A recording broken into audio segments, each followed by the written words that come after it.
আসসালামু আলাইকুম। Vision plus কোচিংয়ের পক্ষ থেকে তানভীর রয়েছে আপনাদের সাথে। আজ আমরা যে চ্যাপ্টারটা পড়ছিলাম সেটা একটু বলে রাখি। আমরা হিসাবের বইসমূহ অর্থাৎ আপনাদের যে হিসাব বিজ্ঞান প্রথম পত্রের সেকেন্ড চ্যাপ্টার, আমরা এই সেকেন্ড চ্যাপ্টার শুরু করেছিলাম। ইতিমধ্যে আমরা একটা ক্লাস নিয়েছি হিসাবের বইসমূহের। আমরা একটু দেখি কি পড়িয়েছিলাম ঐদিন। আমরা ঐদিন পড়িয়েছিলাম হিসাবের ডেবিট ক্রেডিট নির্ণয়ের যে নিয়মগুলো আছে, অর্থাৎ একটা ছিল আমাদের সনাতন পদ্ধতি আর আরেকটা ছিল আমাদের আধুনিক পদ্ধতি। আমরা দুইটাই শিখেছিলাম, আধুনিক পদ্ধতিটাও শিখেছিলাম। তো এগুলো আমরা শিখে ফেলেছি। এরপর থেকে আমরা শিখব। আমরা ৩টা অঙ্ক এখানে সলভ করেছিলাম। প্রবলেম 1 2 3 3টা অঙ্ক আমরা সমাধান করেছি। আজকে আমরা জাবেদা থেকে শুরু করব, জাবেদার ধারণা থেকে। আমরা জানি একটা ব্যবসা প্রতিষ্ঠানে যে লেনদেনগুলো সারাদিন সংঘটিত হয় সেগুলো সব কিন্তু মনে রাখা সম্ভব না। তো কি করতে হবে? লিখে রাখতে হবে। তো এই যে লিখে রাখবো, কোথায় লিখে রাখবো? প্রাথমিকভাবে যে বইয়ে লেখা হয় সেটাকে আমরা জাবেদা বই বলে থাকি। এখানে সংজ্ঞাটা সুন্দর করে দেওয়া আছে, তোমরা অবশ্যই পড়বা। যে কারবারে সংঘটিত লেনদেনগুলো হিসাবের বইতে লিপিবদ্ধ করাই হচ্ছে জাবেদা। আর এই জাবেদা ইংরেজি জার্নাল শব্দ থেকে এসেছে, যেটা ফরাসি জার থেকে এসেছে। আচ্ছা, তাহলে এটাও একটু মুখস্থ রাখতে হবে। এবং জার শব্দের অর্থ হচ্ছে দিন বা দিবস। আচ্ছা, এখন এই জাবেদা এটার কিছু বৈশিষ্ট্য আছে। তো বৈশিষ্ট্যগুলো আমরা দিয়েছি। একটা হচ্ছে যে ছক বিন্যাস। দেখো জাবেদার 5টি ছক থাকে। 5টি ছকে কি কি থাকে? একটা হচ্ছে জাবেদায় তারিখের ক্রম অনুসারে থাকে। তারিখ থাকে, বিবরণ থাকে, খতিয়ান পৃষ্ঠা, ডেবিট টাকা, ক্রেডিট টাকা। এরপরে বৈশিষ্ট্যের মধ্যে পড়ে তারিখ। আমরা জানি যে তারিখের ক্রম অনুসারে, তারিখ অনুযায়ী জাবেদায় লিপিবদ্ধ করা হয়। দ্বৈত সত্তা, এখানে দুইটা পক্ষ থাকে দুতরফা দাখিলা পদ্ধতি অনুযায়ী। একটা হচ্ছে ডেবিট পক্ষ, একটা হলো ক্রেডিট পক্ষ। জাবেদায় দুইটা পক্ষ থাকে। এরপর হচ্ছে ক্রমান্বয়ে সাজিয়ে লেখা হয়। আমরা জানি যে জাবেদায় তারিখের ক্রম অনুসারে ক্রমান্বয়ে সাজিয়ে লেখা হয়। অর্থাৎ কি কি থাকে সেখানে? দেখো, বিবরণের ঘরে বিবরণ লেখা হয়, ডেবিট ক্রেডিট পক্ষ লেখা হয়। এরপরে হচ্ছে প্রাথমিক হিসাবের বই। আমরা জানি জাবেদা হচ্ছে একটা প্রাথমিক হিসাবের বই। তাহলে প্রাথমিক হিসাবের বইয়ে প্রতিটি লেনদেন তারিখের ক্রম অনুসারে উপযুক্ত ব্যাখ্যা সহ প্রাথমিকভাবে লেখা হয়। অর্থাৎ জাবেদায় কিন্তু ব্যাখ্যার প্রয়োজন আছে। দৈনিক বই, আমাদের দৈনন্দিন যে লেনদেনগুলো হয় সেগুলো আমরা জাবেদায় লিখে রাখি। এরপরে আছে সাহায্যকারী হিসাবের বই। জাবেদা একটা সাহায্যকারী হিসাবের বই। কারণ কি? পরবর্তীতে আমরা এই জাবেদা থেকে কি তৈরি করি? খতিয়ান প্রস্তুত করি। জাবেদা থেকে আমরা খতিয়ান স্থানান্তর করি। তো এই জন্য এটাকে বলা হয় একটা সাহায্যকারী হিসাবের বই। এরপরে আছে যোগকরণ। জাবেদায় যোগ কিন্তু বাধ্যতামূলক না, চাইলে যোগ করতেও পারো, নাও করতে পারো। ব্যাখ্যা লিপিবদ্ধকরণ, ব্যাখ্যা কিন্তু দিতে হবে। হ্যাঁ, ব্যাখ্যা না দিলে কিন্তু অনেক সময় টিচাররা মার্কস কেটে নেয়। ব্যাখ্যা দিবা। আচ্ছা, এরপর আছে সমপরিমাণ টাকা লিপিবদ্ধকরণ। আমরা জানি ডেবিট এবং ক্রেডিট পাশে সেম টাকা হয়। এরপর দেখো জাবেদার নমুনা ছক। আমরা জাবেদার ছক সবাই জানি। প্রথমে একটা তারিখের ঘর হয়, এরপরে হিসাবে শিরোনাম ও ব্যাখ্যা, এরপরে খতিয়ান পৃষ্ঠা, এরপরে ডেবিট টাকা, ক্রেডিট টাকা। জাবেদার ঘর হচ্ছে 5টা, মনে রাখবা। এরপরে দেখো জাবেদার শ্রেণী বিভাগ আছে। এখানে শ্রেণী বিভাগের মধ্যে একটা হলো বিশেষ জাবেদা আর একটা হলো প্রকৃত জাবেদা। তোমাকে শিখতে হবে এই দুইটাই ভালো করে, একটা বিশেষ জাবেদা আর একটা কি? প্রকৃত জাবেদা। বিশেষ জাবেদার প্রকারভেদগুলো দেখো, একটা আছে ক্রয় জাবেদা, একটা বিক্রয় জাবেদা। ক্রয় জাবেদা মানে হচ্ছে এখানে কিন্তু শুধুমাত্র ক্রয় জাবেদা, এটা কি?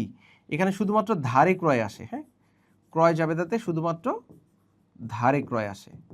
আর বিক্রয় জাবেদাতে এখানে শুধু ধারে বা বাকিতে বিক্রয় আসে। তাহলে এটা আসে হচ্ছে ধারে বিক্রয়। তারপরে ক্রয় ফেরত জাবেদা, ধারে ক্রয় করেছিলে সেটা ফেরত। সো এটা হচ্ছে ক্রয় ফেরত জাবেদা। বিক্রয় ফেরত, তাহলে ধারে বিক্রি করেছিল ওটা ফেরত আসছে। নগদ প্রাপ্তি, তুমি যদি নগদ টাকা আসে, নগদ টাকা যদি আসে ব্যবসায় তাহলে আসবে, আর নগদ টাকা যদি চলে যায়, চলে গেলে নগদ প্রদান। নগদ টাকা যদি চলে যায় তাহলে নগদ প্রদান। তাহলে এইগুলো মনে রাখতে হবে যে ক্রয় জাবেদায় কোন এন্ট্রিগুলো আসে? শুধুমাত্র ধারে বা বাকিতে ক্রয়। নগদ ক্রয় কিন্তু ক্রয় জাবেদায় আসবে না। এরপর আসে প্রকৃত জাবেদা। প্রকৃত জাবেদা একটা হচ্ছে স্থানান্তর জাবেদা, এরপর হচ্ছে সংশোধনী জাবেদা, সমন্বয় জাবেদা, সমাপনী জাবেদা, প্রারম্ভিক জাবেদা, সাধারণ জাবেদা। এটা হচ্ছে প্রকৃত জাবেদা। আমাদের কিন্তু প্রত্যেকটা প্রকারভেদ ধরে ধরে একটা একটা করে শিখতে হবে। তো আমরা আজকে প্রথম থেকে শুরু করব, আমরা ক্রয় জাবেদা দিয়েই শুরু করব, ঠিক আছে? তাহলে এই নামগুলো মুখস্থ করে ফেলবা। ক্রয় জাবেদা আসো, প্রথমে আমরা ক্রয় জাবেদাটা শিখব। ধারে বা বাকিতে পণ্য ক্রয়, ধারে বা বাকিতে পণ্য ক্রয় করা হলে সেটাই ক্রয় জাবেদায় আসে, আমরা একটু আগে দেখেছি। তো এটাই বলছে যে ধারে বা বাকিতে পণ্য সংক্রান্ত লেনদেন জাবেদায় লিপিবদ্ধ করা হয়, তাকে ক্রয় জাবেদা বলে। তাহলে এই যে ক্রয় জাবেদা, এটা আবার দেখো দুই ভাগে ভাগ করা যায়। এই ক্রয় জাবেদাকে দুই ভাগে ভাগ করা যায়। একটাকে আমরা বলছি এক ঘরা ক্রয় জাবেদা, আর একটা হচ্ছে বহু ঘরা ক্রয় জাবেদা। একটা হচ্ছে এক ঘরা আর একটা কি বহু ঘরা। এক ঘরা বলতে কি বোঝাচ্ছি? টাকার ঘর একটাই থাকে, একটা টাকার ঘরে আমরা সবগুলো লিখবো। আর বহু ঘরা মানে টাকার ঘর একাধিক থাকে। তো চলো আমরা এক ঘরাটা শিখি আজকে। এক ঘরা ক্রয় জাবেদা। আচ্ছা, এখানে আবার দুইটা ভাগ আছে। দেখো বলছে কেবলমাত্র ধারে বা বাকিতে পণ্য ক্রয়ের ক্ষেত্রে এক ঘরা ক্রয় জাবেদা বই সংরক্ষণ করা হয়। তাহলে এক ঘরা ক্রয় জাবেদা সংরক্ষণ করা হয় শুধুমাত্র ধারে বা বাকিতে পণ্য ক্রয়ের ক্ষেত্রে। ঠিক আছে, এরপরে দেখো বলতেছে যে শুধুমাত্র ধারে পণ্য ক্রয় ব্যতীত অন্য কোনো ধরনের ক্রয়, যেমন ধারে সম্পদ ক্রয় বা ধারে মণিহারি ক্রয়, এখানে লিপিবদ্ধ করা হয় না। তার মানে হচ্ছে এক ঘরা ক্রয় বইতে শুধুমাত্র ধারে পণ্য ক্রয় আসে, সম্পদ ক্রয় কিন্তু আসবে না। হতে পারে না, যেমন আসবাবপত্র ক্রয়, মণিহারি ক্রয়, এগুলো কিন্তু আসবে না।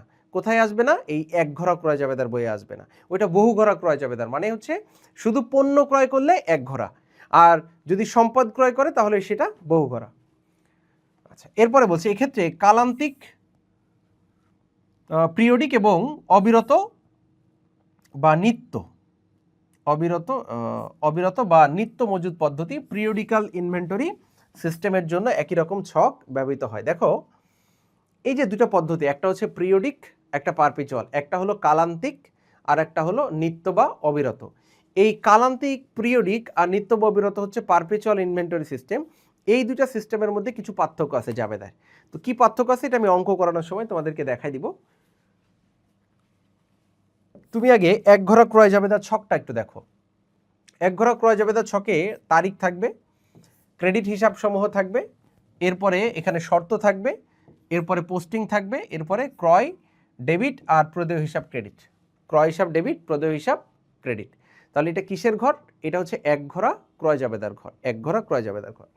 ঠিক আছে, এক ঘরা ক্রয় জাবেদা। বহু ঘরা ক্রয় জাবেদা হলে এখানে যেমন টাকার ঘর একটা দিছি না, একটা ঘরের মধ্যে ডেবিট ক্রেডিট লিখেছি।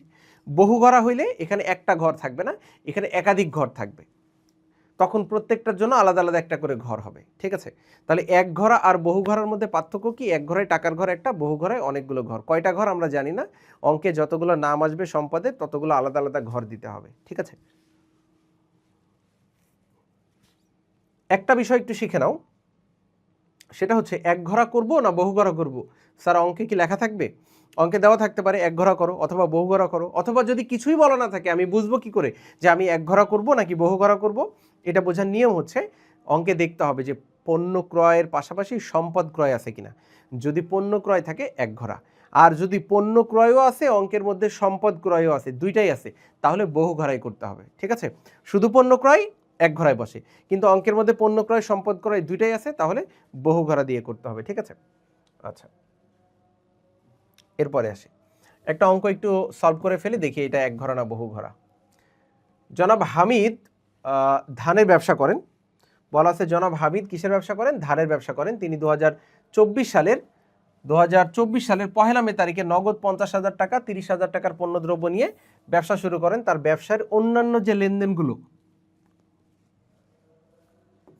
দেখো কি কি দেওয়া আছে অন্যান্য লেনদেন। মে মাসের 3 তারিখ 5% বাট্টায় জনাব খালেকের নিকট হতে পণ্য ক্রয়।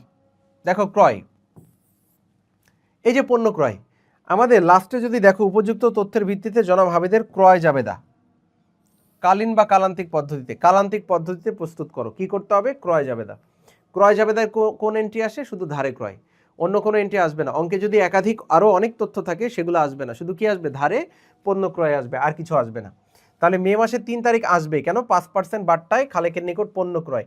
তাহলে উপরেরটা কি আসবে? স্যার উপরেরটা আসবে না, উপরেরটা তো আর ক্রয় করছি না, উপরেরটা তো আর বাকিতে ক্রয় না, এখানে নগদ টাকা আর হচ্ছে আরেকটা কি আছে, নগদ টাকা পণ্যদ্রব্য, এটা আগে থেকেই ছিল, এটা আমি নতুন করে ক্রয় করছি না, এটা আসবে না। আসবে কোথা থেকে? 3 তারিখ, মে মাসের 3 তারিখ। 5% বাট্টায় জনাব খালেকের নিকট হতে পণ্য ক্রয় করা হলো 20,000 টাকা। চালান নম্বর দেওয়া আছে, শর্ত দেওয়া আছে। শর্তটা কি আমরা জানি? 2/10 N30। 2/10 N30 মানে 10 দিনের মধ্যে পরিশোধ করলে 2% ছাড় পাবা, আর N30 মানে 30 দিনের মধ্যে অবশ্যই পরিশোধ করতে হবে। 16 তারিখে বলছে ব্যক্তিগত প্রয়োজনে ব্যাংক হতে উত্তোলন। দেখো এখানে কোনো ক্রয় নাই, ব্যক্তিগত প্রয়োজনে ব্যাংক থেকে টাকা উত্তোলন করেছে, এখানে কোনো ক্রয় বিক্রয় আছে? নাই, ক্রয় নাই। ক্রয় না থাকলে এটা আসবে না। 21 তারিখ বলছে মিসেস আখির নিকট হতে পণ্য ক্রয়। দেখো আখির নিকট হতে পণ্য ক্রয়, তার মানে পণ্য ক্রয় আসবে, নাম আছে, নাম থাকলে বাকিতে, যেহেতু আখি একজন নাম আছে, নাম থাকলে বাকিতে ক্রয়, চালান নাম্বার দেওয়া আছে, শর্ত দেওয়া আছে। 31 দেখো, ব্যবসার প্রয়োজনে আরো 20,000 টাকা অতিরিক্ত মূলধন আনয়ন করা হলো। এই যে অতিরিক্ত মূলধন যে আনয়ন করেছি, অতিরিক্ত মূলধন এটা কি পণ্য ক্রয়? এটা কিন্তু ক্রয় না, তাহলে এটাও আসবে না। ঠিক আছে, তাহলে কোনটা কোনটা আসবে? আসবে হচ্ছে 3 তারিখ আর 21 তারিখ, এই দুইটা আসবে।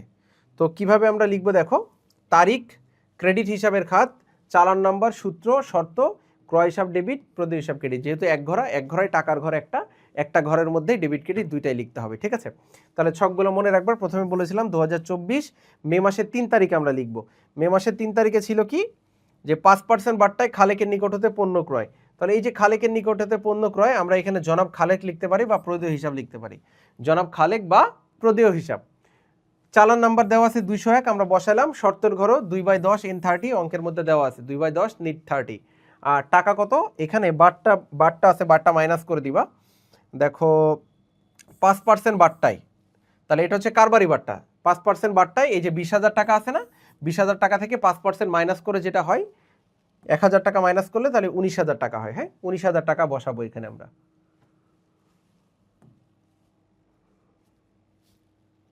21 তারিখটা দেখো, মিসেস আকির নিকট থেকে পণ্য ক্রয় 40,000 টাকা। এখানে কিন্তু কোনো বার্তা নাই, তাহলে আমরা এখানে 21 তারিখ দিয়ে প্রদেয় হিসাব বা মিসেস আখি লিখতে পারি। চালান নাম্বার দেওয়া আছে, শর্ত দেওয়া আছে, 40,000 টাকায় বসবে। এখানে কিন্তু কোনো বার্তা নাই, সো বার্তা মাইনাস হবে না, পুরো 40,000 টাকা। দুইটা যোগ করে দাও, তাহলে অঙ্ক শেষ। এটা হচ্ছে আমাদের ক্রয় জাবেদা।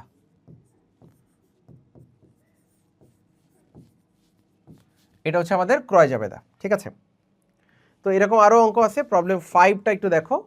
2024 সালের মার্চ মাসে মেসার্স আসাদ ট্রেডার্স এর ধারে পণ্য ক্রয় সংক্রান্ত নিম্নরূপ। দেখো, ধারে পণ্য ক্রয় আমাদের বলেছে যে এক ঘরা বিশিষ্ট ক্রয় জাবেদা প্রস্তুত করো। এক ঘরা বিশিষ্ট আমি ক্রয় জাবেদা প্রস্তুত করব। ও তার আগে একটু বলে নিই, আগের অঙ্কটাই এখানে যে বলেছিল কালীন বা কালান্তিক মজুদ পদ্ধতি, যদি আমাদের অঙ্কে এই কালীন বা কালান্তিক মজুদ পদ্ধতি থাকে তাহলে যা আছে সেম, কিন্তু যদি বলে নিত্য বা অবিরত পদ্ধতিতে করো, তখন এই জায়গায় ক্রয় হিসাব লিখবো না। হ্যাঁ, এই জায়গায় ক্রয় হিসাব না লিখে লিখবো মজুদ পণ্য হিসাব, মজুদ পণ্য হিসাব ডেবিট। তাহলে শুধুমাত্র এই নামটাই পার্থক্য, আর কিছু না। কালীন বা কালান্তিক বললে ক্রয় হিসাব লিখবো, আর নিত্য বা অবিরত বললে মজুদ পণ্য হিসাব লিখবো। ঠিক আছে, শুধু এতটুকু পার্থক্য। আচ্ছা, তাহলে এখানেও জাবেদা করতে হবে। এখানে অঙ্কে বলে দিয়েছে এক ঘরা করতে হবে, সো আমরা এক ঘরা করব। মার্চে 3 মেসার্স আলিম ট্রেডার্সের নিকট হতে পণ্য ক্রয়, যেহেতু পণ্য ক্রয় নাম আছে, নাম থাকলে বাকিতে, তাহলে এটা আসবে।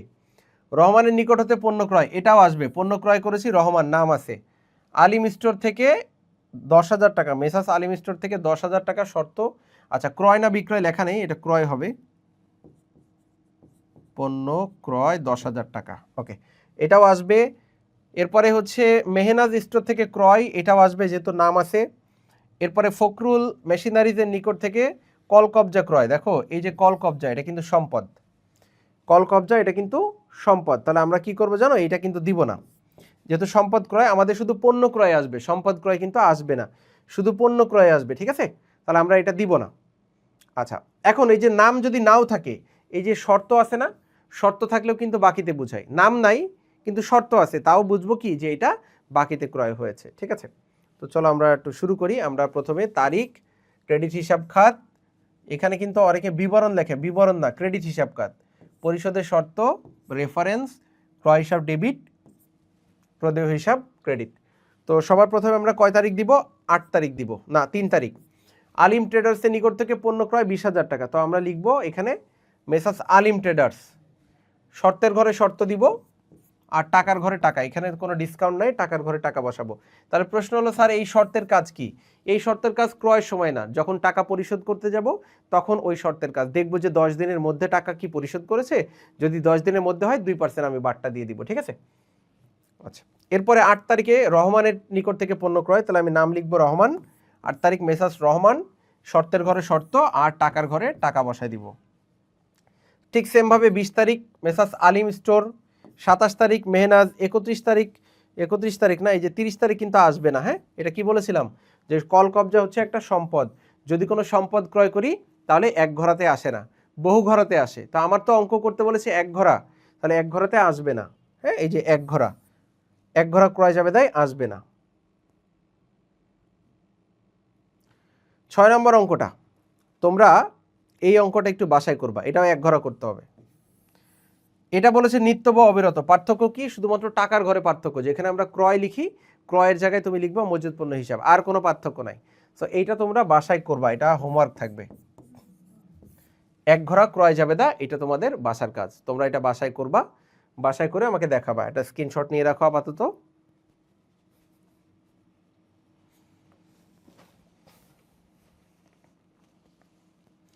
আগের অঙ্কগুলো বুঝতে পেরেছো কিনা একটু কমেন্টস করে জানাও তো সবাই।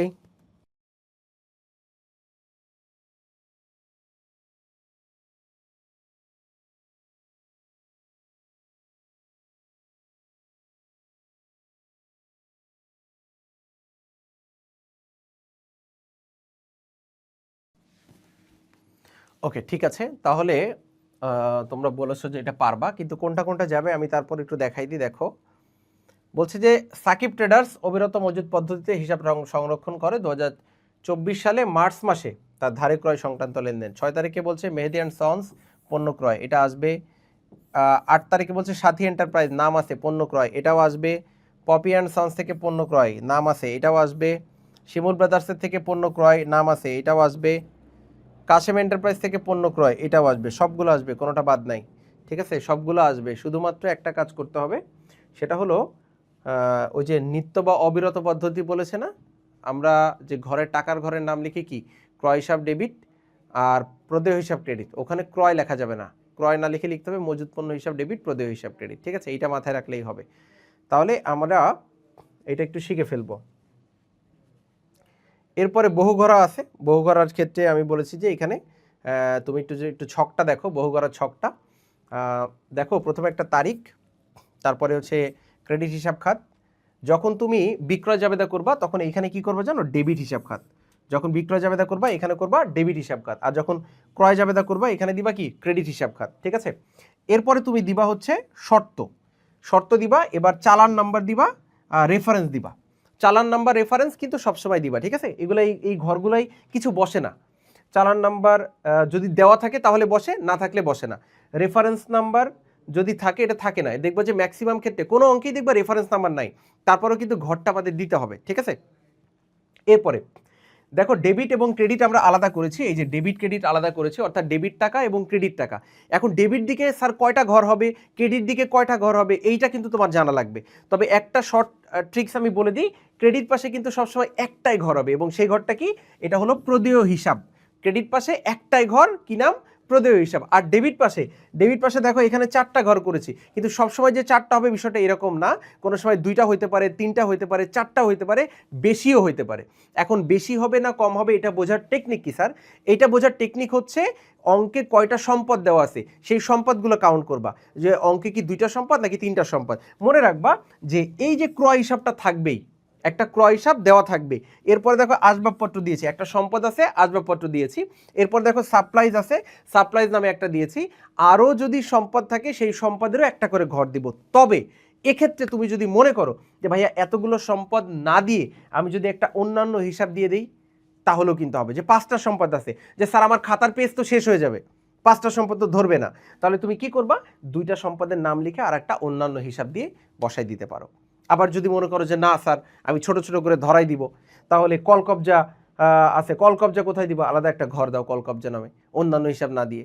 সো অন্যান্য হিসাব দিলে আরও কয়েকটা এন্ট্রি এর মধ্যে দিতে পারো, বোঝা গেছে? আর যদি অন্যান্য হিসাব না দাও, ক্রয় হিসাব একটা ফিক্সড, আর 3টা সম্পদ আছে 3টা সম্পদের নাম লিখে দাও, 4টা সম্পদ আছে 4টা সম্পদের নাম লিখে দাও, প্রত্যেকটা সম্পদের একটা করে ঘর হবে। এখন যদি বলে আসবাবপত্র ক্রয়, তাহলে কোথায় বসাবা? রহিমের কাছ থেকে আসবাবপত্র ক্রয়, তাহলে এখানে রহিমের নাম লিখবা, এখানে লিখবা রহিম, তারিখ দিবা, চালান নাম্বার থাকলে দিবা, শর্ত থাকলে দিবা। আর এই যে আসবাবপত্র ক্রয়, আসবাবপত্রের ঘরে লিখবা আর প্রদেয় হিসাবের ঘরে লিখবা। প্রত্যেকটা এন্ট্রি ক্রেডিট পাশে প্রদেয় হিসাবের ঘরে বসবেই, 100%, কোনো মিস নাই, প্রদেয় হিসাবের ঘরে বসবেই প্রত্যেকটা এন্ট্রি। আর আসবাবপত্র কিনলে আসবাবপত্রের ঘরে, সাপ্লাইজ কিনলে সাপ্লাইজের ঘরে, পণ্য কিনলে ক্রয়ের ঘরে, বুঝতে পেরেছো? তাহলে বহু ঘরাতে কি কি আসে? পণ্য ক্রয়ও আসে, সম্পদ ক্রয়ও আসে, দুইটাই আসে। আর এক ঘরাতে কি আসে? শুধুমাত্র পণ্য ক্রয় আসে। তাহলে একটা অঙ্ক প্র্যাকটিসের জন্য দিব বহু ঘরা থেকে, প্রবলেম 7। এই অঙ্কটা তোমাকে প্র্যাকটিস করতে হবে, প্রবলেম 7 নম্বর অঙ্কটা প্র্যাকটিস করতে হবে। এইটা এই যে বহু ঘরা ক্রয় জাবেদা, 7 নম্বর অঙ্কটা হচ্ছে বহু ঘরা ক্রয় জাবেদা। এখন যদি না বলে দিত, বহু ঘরা যদি না বলতো, তাও আমরা অঙ্ক পড়ে বুঝতাম। কিভাবে দেখো, এই যে স্টোর সাপ্লাইজ ক্রয় আছে, তাহলে যদি অঙ্কের মধ্যে কোনো সম্পদ থাকে, store supplies, office supplies, furniture, যে কোনো সম্পদ যদি অঙ্কের মধ্যে থাকে, আমরা বুঝবো কিছু না বলা থাকলেও বহু ঘরা। আর বহু ঘরা বলা থাকলে তো বহু ঘরা করবোই আমরা, ঠিক আছে? তো এটা বলা আছে এমনি বহু ঘরা। তাহলে সম্পদের ঘর কয়টা হবে? একটা ক্রয় নামে দিবা, আমি বলেছি সবসময় একটা কি নামে দিবা? ক্রয় নামে দিবা। তাহলে অফিস সাপ্লাইজ নামে একটা দিবা, এরপরে স্টোর সাপ্লাইজ নামে একটা দিবা সম্পদে।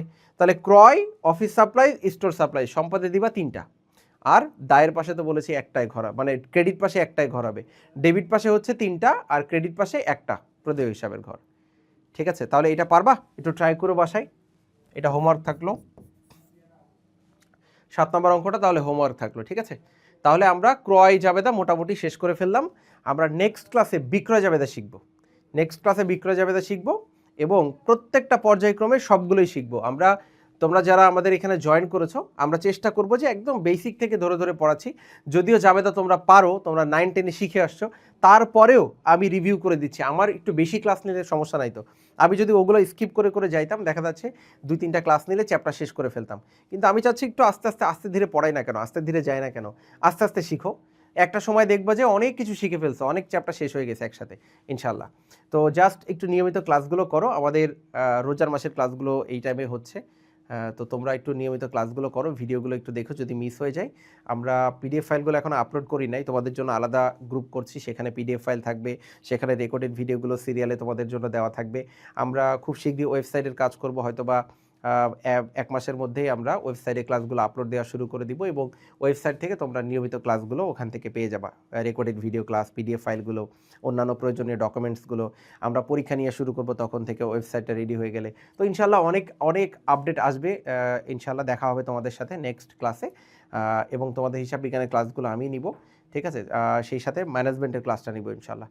তো সেই পর্যন্ত ভালো থেকো, হোমওয়ার্কগুলো একটু করে ফেলো সবাই, ঠিক আছে? তো সবার জন্য শুভকামনা, সবাই ভালো থেকো, আল্লাহ হাফেজ, আসসালামু আলাইকুম।